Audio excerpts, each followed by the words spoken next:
Hey guys, welcome back to the channel. Today I've got a cool one for you. Today we're working on a 2019 Ford F150 and we're going to be putting in an IdataStart HC3452. Now, something cool about these ones, any of the Ford vehicles that have the switchblade key, or sometimes it'll be a push to start, but it'll still be a similar looking fob to this. We can do something actually kind of cool with this one. So basically what we're going to do on this truck is we're going to take over the factory remote starter. Now, if you'll have a look at this key, you'll see that there's no remote start button on this key. So you're thinking to yourself, well, how can we take over a factory remote starter if there isn't actually a factory remote starter on the key? Well, no matter what, these vehicles have a factory remote starter in it. So what we're gonna do is take over that system with an IdataStart remote system. So we're still using the IdataStart remote, but we're just activating the factory remote starter. So with that come a couple of limitations, okay? With an aftermarket remote starter, like the one that we're installing, typically you would be able to control the runtime up to, typically we set them to 30 minutes at this location. It's quite cold outside, 30 minutes is usually plenty of time for the vehicle to warm up and defrost and all this other stuff. Unfortunately, when you're talking about a factory remote starter, you can only remote start the vehicle for a maximum of 10 minutes per start, and you can only do this process twice before you have to go out to the vehicle and start it with the key. Once you've started the vehicle with the key, you have then reset the limitations on how many times remote started, and you can then remote start 2 more times after that. But you do have to start it with the key in between there in order to reset that ability. So there's just a couple of validations that I have to do. Well, actually only one. There's one validation that I have to do on this vehicle before I can determine if I can put a remote starter on it at all. And that is to make sure that there's a factory hood pin installed on the vehicle and that it is functioning and telling the vehicle that the hood is open. So let's go jump into the vehicle and I'll show you exactly what that process looks like. Okay, so like I said, I'm going to show you guys how I validate whether this vehicle has a factory hood pin and whether it's actually functioning or not. So what we do is we put the key in the ignition and turn it to the run position. We'll let the instrument cluster do its thing there for a second. It says the driver's door is open, which it is. And then what we do is we just pop the hood.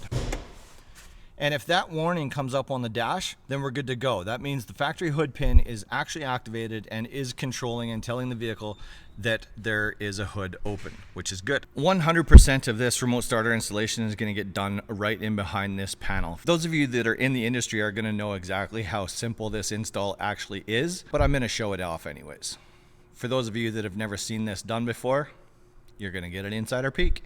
Like I said a minute ago, this job is super simple. This is what the dash looks like, and it just folds down. There's no screws, there's nothing even holding it in place, except for a bunch of retainer clips. Now this remote starter is super simple. Like I said before, all we're doing is basically taking control of the factory remote starter. And in order to do that, we have 2 plugs that we have to deal with. This plug right here, which is on the back of the light switch, and this plug right here, which is called the gateway connector. So this has all the wiring that is required to do the remote start for this vehicle. 2 plugs, both are very super easy to get to, makes for a very quick installation, and it works really, really well. So one of the sickest parts of this install is what it looks like after it's done. Yes, this is the remote starter installed and completed and functioning. So to the untrained eye, there's not a whole lot of difference from what you just saw a minute ago before I actually started. But if you look a little bit closer here, you're gonna see there's an extra plug in there. There's some extra cabling going in here, but it's all tech flexed and it all looks very, very factory, very clean install. All right, I'm gonna put this vehicle back together and I'll show you guys how it works. Okay, so that's vehicle reassembled. Everything is put back together and ready for customer delivery. I'll just show you guys how everything works. So there's your typical 2-way remote. We've got lock, unlock, and remote start. And I don't know if you've ever seen a Ford factory remote starter in action before, but you'll notice there are some similarities between what we're about to do and how a factory remote starter would work. Press and hold, confirmation, and you'll see that message on there that says to drive, turn key to on.